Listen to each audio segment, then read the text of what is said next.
Muy buenas tardes a todos. Mi nombre es Denis Small de la organización de la Rouge. Este es el informe semanal. Hoy es lunes 7 de abril. Ahora, en estos momentos de gran crisis internacional, tenemos que hacer la pregunta, bueno, ¿cuál es la situación más peligrosa de todas de las que enfrentamos?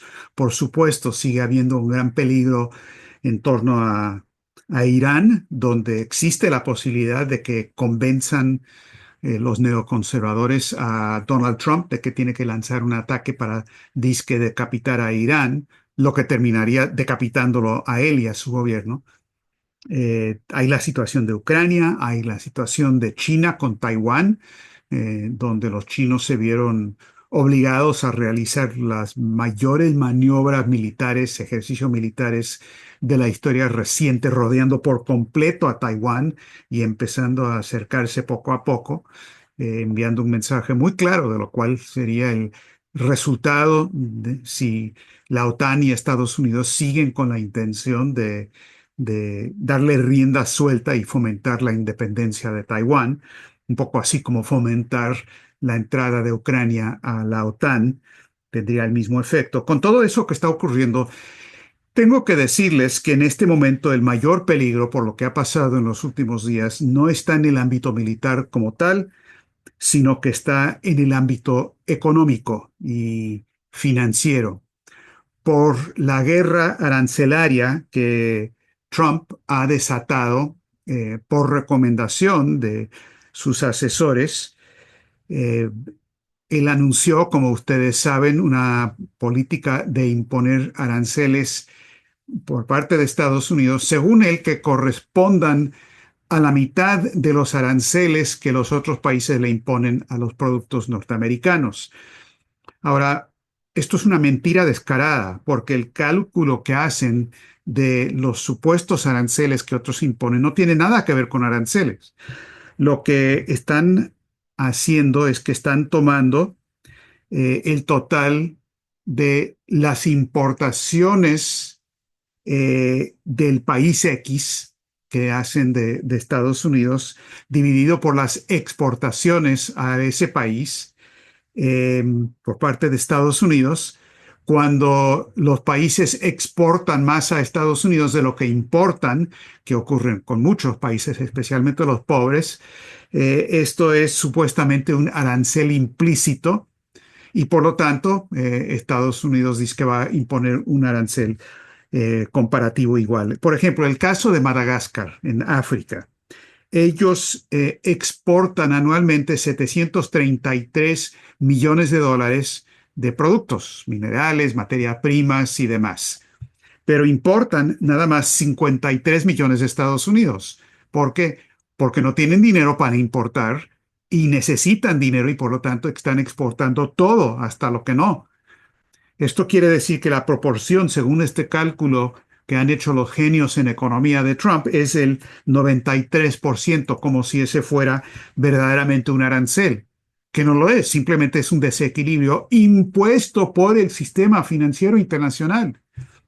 Y ese desequilibrio, o el disque arancel del 93%, ahora Trump dice que va a imponer un arancel en contra de países como Madagascar de la mitad de eso, el 10%, lo que sea mayor. Es un fraude absoluto y total, pero las consecuencias son peores que el fraude.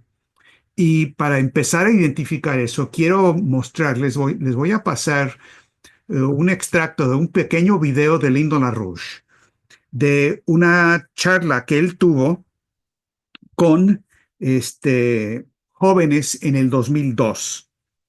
Eh, Ahora, este es un extracto donde él habla de lo que es esta situación de desequilibrio comercial y de dónde viene.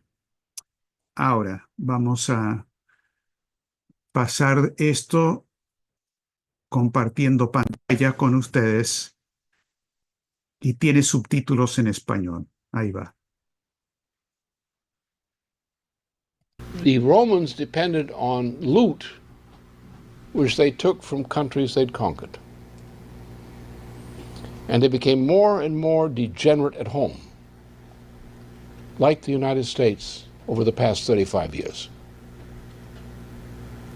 That's what I mean by saying we became a consumer society or a post-industrial society.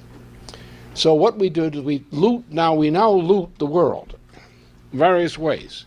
By the IMF is the chief instrument. We arbitrarily go into a country and devalue its currency. Why? How is the currency devalued? It's by orders. By orders of international monetary authorities controlled by the British and the United States chiefly. We devalue a currency. We arbitrarily increase the debt. Therefore, we loot the countries. We demand collection of debt. We take resource after resource, sell it to Anglo-American speculators and others, buy up the country, leave nothing for the people. So here we sit fat and happy, but not so happy, and too fat. We sit here living on other people's labor. We're parasites. Our current account deficit. We're sucking the blood of the world. How do we keep our markets up? We attract, by various mechanisms, we attract vast floods of financial investment in U.S. markets. We drive the market up. We print money like crazy. We get the Japanese to print crazy money, not play money, crazy money. The United States has now experienced a drop in its ability to maintain the current account deficit.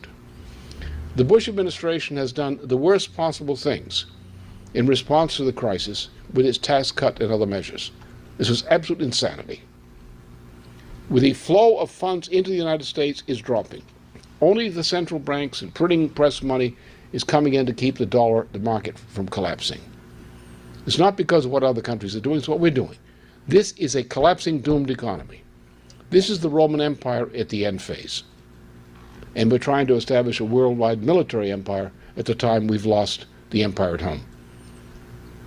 So what we did is we have other people in other parts of the world as so-called cheap labor, supplying cheap products given to us by these means, for which we're not paying, as the current account deficit accounts. We're maintaining the appearance of income in the United States through debt, like mortgage debt in speculation, because people are hawking their mortgages for second, third terms to the benefit of Fannie Mae and Freddie Mac in order to get purchasing power for family income expenditures.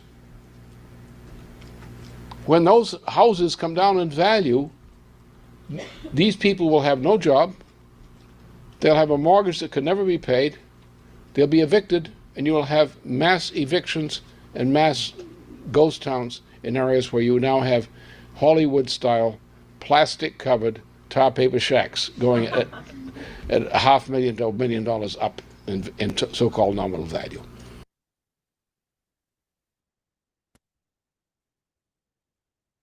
Bueno, esto fue Lino LaRouche en el 2002 y se habrán dado cuenta al final que estaba hablando de lo que pasaría con las hipotecas y en efecto pronosticó lo que ocurrió 5 o 6 años más tarde con el desplome financiero del 2008, que no fue provocado por el problema de las hipotecas, eso fue simplemente la mecha que prendió la dinamita. La dinamita, sin embargo, es el sistema financiero en su totalidad.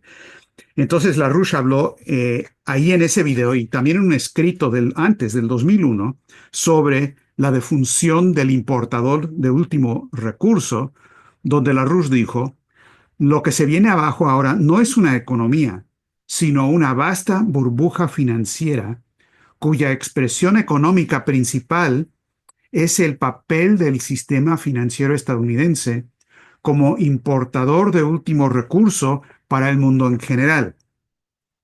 Y LaRouche dijo: de hecho, el mundo viene sosteniendo hasta ahora una enorme burbuja financiera denominada en dólares estadounidenses, en gran medida para apuntalar el papel de importador de último recurso, que desempeña para buena parte del mundo la inflada e intrínsecamente quebrada economía estadounidense. Y termina preguntando: ¿qué pasa cuando esa burbuja financiera entre a su fase inevitable de desintegración en cadena? Eso es lo que ya está pasando. Ahora, la gravedad del momento actual no viene simplemente de la torpeza económica del cálculo que hacen de los aranceles, que es una mentira abierta.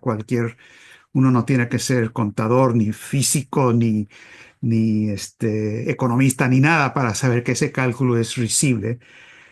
Pero a lo que Trump supuestamente se está oponiendo en cuanto al orden actual es la intención deliberada de quienes organizaron este sistema para crear esa situación de déficit comercial de Estados Unidos como parte de esta gran burbuja financiera. A eso se refiere Lyndon LaRouche. Ahora, ¿qué pasa cuando Trump impone sus medidas y sus aranceles? Bueno, varios países temblando y con miedo comprensible, con un Panamá, México, Nigeria, casi cualquier país se va a poner a negociar a ver qué es lo que puede hacer.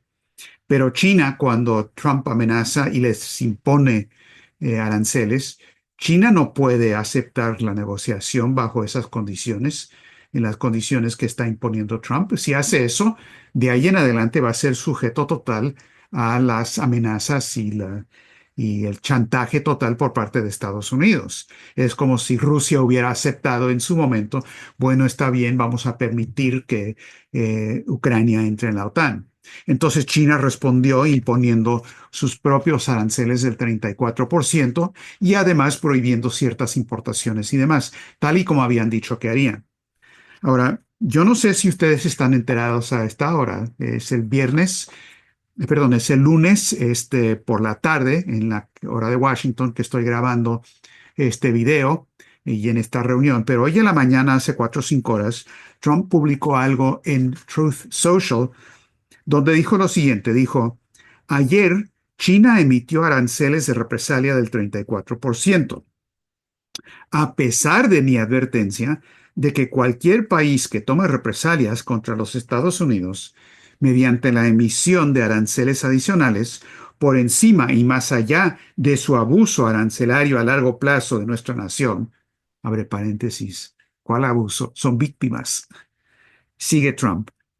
Ese país se encontrará inmediatamente con aranceles nuevos y sustancialmente más altos, por encima y más allá de los establecidos inicialmente. Y aquí viene la parte realmente preocupante.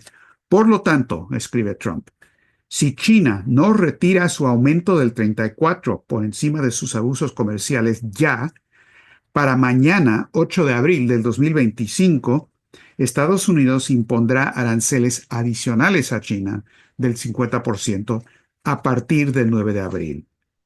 Y dice, además, todas las conversaciones con China en relación con sus reuniones solicitadas con nosotros serán terminadas.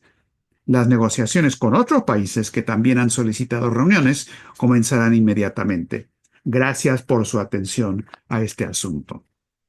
Bueno, una cosa es amenazar a pequeños países. No se debería hacer. Tendría que haber una, un respeto absoluto a la soberanía nacional. Pero hacer esto con China es un nivel de locura y de error. No sé qué eh, asesores le están recomendando esto, aunque sí sé y tengo una idea y vamos a hablar de eso, pero esto es una garantía de un choque total realmente peligroso para el mundo entero. Ahora, ¿qué va a pasar? Examinemos el argumento de los asesores de Trump. Y estos incluyen, por cierto, entre otros, Navarro, que es un librecambista total, pero también hay otro que se llama Steve Miran, que propone que lo que tiene que hacer Trump es imponer estos aranceles, forzar una reducción drástica de las importaciones de Estados Unidos de esta manera, provocar intencionalmente una recesión económica en Estados Unidos, utilizar eso para forzar y presionar a la Reserva Federal para que de nuevo baje las tasas de interés para parar la recesión o depresión que está ocurriendo y también dice Steve Miran con eso también emitir lo que ellos llaman bonos centenarios de la Reserva Federal de Estado, perdón, del Tesoro de Estados Unidos y forzar a los países que son tenedores de los bonos actuales de 2 años, de 90 días, de 10 años, forzarlos a todos a hacer un trueque, un cambio de esos bonos por los bonos centenarios, por 100 años, sin intereses o con un interés muy bajo. ¿Quién diablos va a hacer eso? ¿Quién lo va a aceptar? Pues solamente la gente que tiene la pistola en la sien y van a tener que responder de esa manera. Ahora, ¿quién es este Steve Miran? Steve Miran es una creación, un producto en Harvard de Martin Feldstein de Harvard. Martin Feldstein fue el jefe de la Oficina de Investigación Económica por 20 años en Estados Unidos y también jefe del Comité de Asesores Económicos de Ronald Reagan por 2 años, del 82 al 84, si mal no recuerdo. Eh, y Feldstein es una de las personas que estaba totalmente a favor de recortes totales, recortes del presupuesto, recortes de todo lo posible. Fue el arquitecto de la idea de la privatización del seguro social. Dicho de otra manera, Martin Feldstein era uno de los primeros en promover el uso de motosierras en contra de la economía. Los de hoy, los Musk y los Milley, son advenedizos. Es gente que simplemente está siguiendo en esos pasos del gran Martin Feldstein, el que creó a Steve Miran, que es el que está asesorando a Trump en todos estos asuntos. Ahora, si Trump está pensando que esto simplemente es una manera de negociar, yo sé que hay gente que piensa eso, porque Trump mismo dice, bueno, todo esto es para negociar. No se preocupen, es para negociar nada más. Y hay gente que piensa eso porque lo ha dicho o también porque tienen tanto miedo de lo que podrían ser las consecuencias reales de todo esto, es que prefieren creer que es así, como la gente que en el primer gobierno de Trump, que decían que, por ejemplo, las amenazas de John Bolton en contra de Corea del Norte no era para negociar nada más. Y claro, lo único que produjo eso fue el colapso total de las negociaciones que Trump sí estaba llevando a cabo con Corea del Norte. Pero igual, si es simplemente para negociar o si va en serio, no importa, porque esto está desatando procesos reales incontrolables. Esto puede hacer que estalle la burbuja especulativa internacional de 2.000 billones de dólares de múltiples maneras. Veamos dos o tres. Número uno, ¿qué le pasa a los países del sur si ya no pueden exportar a Estados Unidos o si solamente pueden exportar la mitad? Si a Madagascar le dicen, ¿sabes qué? Ya no van a ser 700 millones, van a ser 300 millones nada más. ¿Qué va a pasar? En un 2x3 va a haber un incumplimiento de la deuda soberana de estos países, que de todas maneras, con todo y las exportaciones, están teniendo grandes problemas para pagar, porque el sistema fue creado de esta manera, tal y como lo dijo LaRouche. Esto es intencional. Estos países exportan como locos. ¿Para qué? ¿Para tener dinero para invertir? No, para pagar la deuda, para pagar los derivados, para hacer colonias saqueadas. Si no pueden exportar para pagar la deuda, ¿qué va a pasar? Pues no van a pagar la deuda. Eso se llama incumplimiento. Y eso va a pasar en muchos países si esto avanza de la manera en que ahora está avanzando, tal y como es la amenaza de lo que dijo LaRouche, perdón, lo que dijo Trump, y como LaRouche había advertido. Número dos, van a haber quiebras de compañías y de productores, agricultores y demás en Estados Unidos, porque los precios de los insumos, esto no funciona como dicen en los libros de texto de economía. La producción es totalmente una red internacional integrada. Tú no puedes aumentar los impuestos de los automóviles de las partes importadas en 30%, 50%, sin causar una explosión total de inflación y bancarrota a las compañías estadounidenses mismas que tienen que importar. Y no les va a quedar remedio porque no van a haber y no hay productores estadounidenses para suplir esos requerimientos. No producimos ferrocarriles, no producimos máquinas herramienta, no producimos traductores, no producimos acero, no producimos nada. Somos un importador de último recurso en Estados Unidos.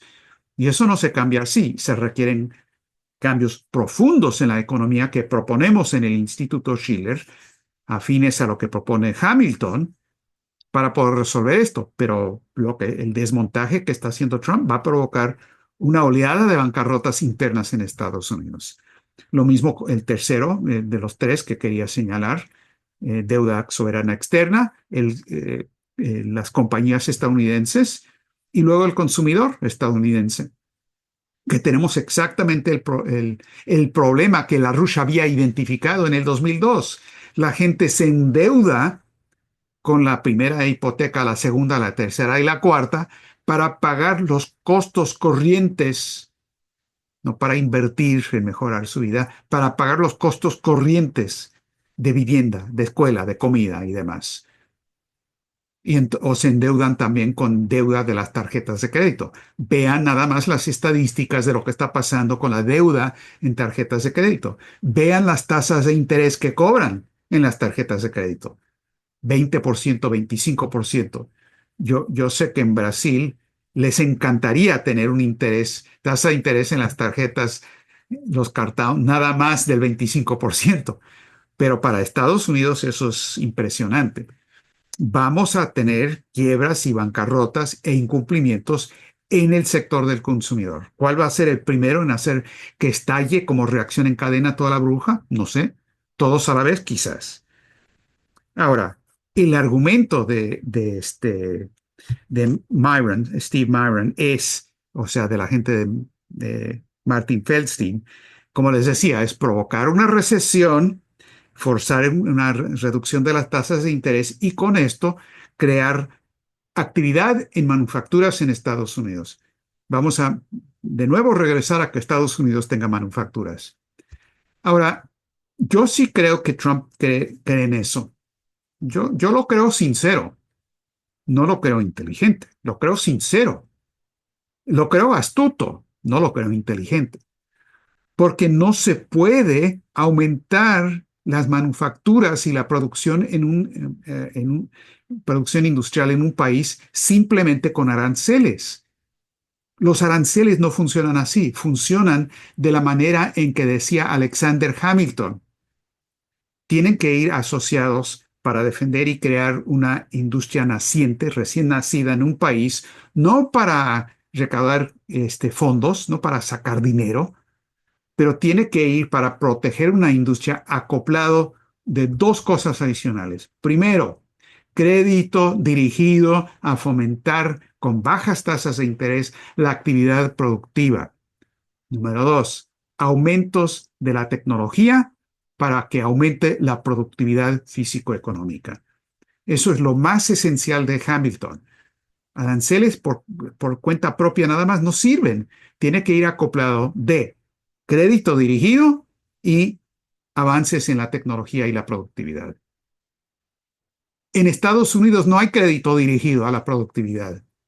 Tenemos crédito dirigido. Va dirigido a la burbuja especulativa. La canalización, el crédito va dirigido a Wall Street y la City de Londres. Punto y aparte. ¿Aumento de la tecnología? Olvídenlo. ¿Producir un ferrocarril de alta velocidad en Estados Unidos? ¿Eso qué es? Hay que hablarle a los chinos, por favor. Vengan a construir eso. Nosotros ya no sabemos lo que es eso. Y lo mismo con todo. Entonces, la idea de que automáticamente o por arte de magia, moviendo la varita mágica, y imponiendo aranceles, con eso va a aumentar las manufacturas en Estados Unidos. Bueno, muy sincero, pero muy estúpido. Eso no va a ocurrir. Lo que va a ocurrir es la política pronunciada décadas atrás por la City de Londres y por la Comisión Trilateral específicamente de desintegración controlada de la economía. Esa frase, desintegración controlada, es la frase utilizada en los informes de la Comisión Trilateral hace 20 años.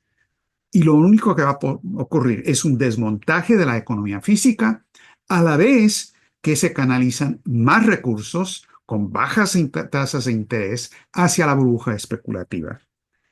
Esto es una política desastrosa, totalmente desastrosa, y además provocar una guerra comercial con China. El peligro aquí es lo que dijo eh, el asesor especial de Lula, Celso Amorín. Él dijo lo siguiente en una entrevista el 1 de abril con el diario brasileño Valor Económico. Dijo, la forma en que Trump ha estado actuando en la esfera comercial podría empujar a grandes países de la región como Brasil y Colombia a la esfera de influencia de China, dijo Amorín. Eso es totalmente cierto. Y abro paréntesis aquí, lo que va a pasar con esta política comercial es lo que pasó cuando empezaron a usar el dólar como instrumento de guerra, es decir, con las sanciones, con el robo del dinero depositado por Rusia o Irán, pues todo el país, todo el mundo, todos los países del sur, para defenderse, empezaron a desdolarizarse. Lo que va a pasar ahora es un proceso parecido pero en el área de movimientos físicos de productos comerciales. Es decir, va a haber también ese tipo de viraje, separación, porque no les queda de otro. Si no pueden comerciar con Estados Unidos, pues van a encontrar otra manera de hacerlo. Pero Amorim señala algo muy significativo. No solamente eso, dice, aquí tenemos un problema. Dice, la fragmentación cada vez mayor del sistema internacional, esto nos puede llevar al mundo a dividirse en tres grandes polos de poder, Estados Unidos, China y Rusia. No sé por qué dice tres, realmente China y Rusia van juntos, pero dice, Amorim advierte que esta reconfiguración podría dar lugar a esfera de influencias fijas y dijo, ese es el riesgo que corremos. Por eso tenemos que trabajar duro en unir a América Latina y su relación con África, dijo. Ahora, ¿por qué lo denomina un riesgo? Bueno, porque lo es. Porque si simplemente permitimos la, eh, la separación del mundo en bloques de esta manera, y si creamos una situación de conflicto entre Estados Unidos por un lado y el resto del mundo, encabezados por los BRICS y China y Rusia en particular, si no resolvemos este problema que tenemos en Estados Unidos y en Europa, lo más probable es que esto nos lleve a una guerra nuclear. Y si no a una guerra nuclear, al equivalente de eso en el mundo económico y financiero. Todo esto se los digo y lo estamos diciendo aquí en Estados Unidos, donde es muy importante porque tenemos que producir un cambio en este país, en Estados Unidos, para que regrese a la política de Hamilton, de Lincoln, de Roosevelt, de LaRouche, y para que reconozca que la solución no está en el ámbito del dinero. No hay movimientos posibles de dinero que puedan resolver la situación. Requiere un cambio de la economía física y regresar a un sistema donde el bien del otro produce bien para nosotros. La idea del Tratado de Westfalia. Si a ustedes esto les parece utópico, o si tienen amigos que le van a decir a ustedes, no, eso es utópico, entonces díganles, bueno, entonces mejor nos despedimos de nuestros hijos y de nuestros nietos porque este mundo se va a acabar. Si eso es utópico y no podemos parar la dirección actual de esta confrontación, no va a quedar mundo. Se puede hacer, se tiene que hacer, hay historia que nos indica cómo hacerlo. Lo que hace falta es que haya gente que tenga eh, la, la confianza de que es factible, comunicar ese optimismo y tener el valor para decir cosas contrarias a lo que piensa todo el mundo. Hay que decir las cosas lo que la gente dice es incorrecta y falsa, si lo es, cuando lo que está en juego es algo tan importante y tan profundo como esto que estamos hablando. Entonces, todo esto se abordará en la conferencia del 24-25 de mayo del Instituto Schiller, al que todos ustedes quedan invitados. no solamente invitados, sino convocados, porque es una discusión internacional con figuras importantes a nivel internacional para deliberar sobre esta cuestión de cómo crear una nueva arquitectura de seguridad y desarrollo. Porque si no hacemos eso, no hay solución.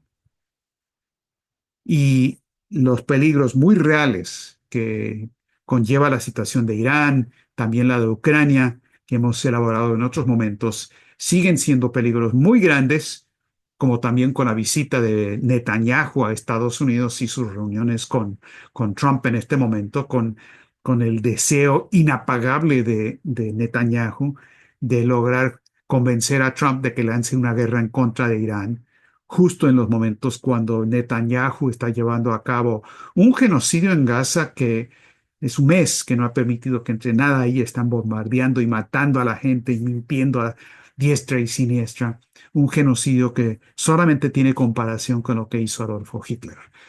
Y esa es la verdad. Cuesta decirlo, cuesta políticamente decirlo, porque eso no se considera como algo aceptable hoy en día en muchos círculos, pero es la verdad. Sin embargo, con todo y eso, en este momento, lo que es más importante que la gente tiene que entender para poder llegar a una solución es la crisis que ahora sí ha estallado por lo que Lyndon LaRouche llamó la defunción del importador de último recurso.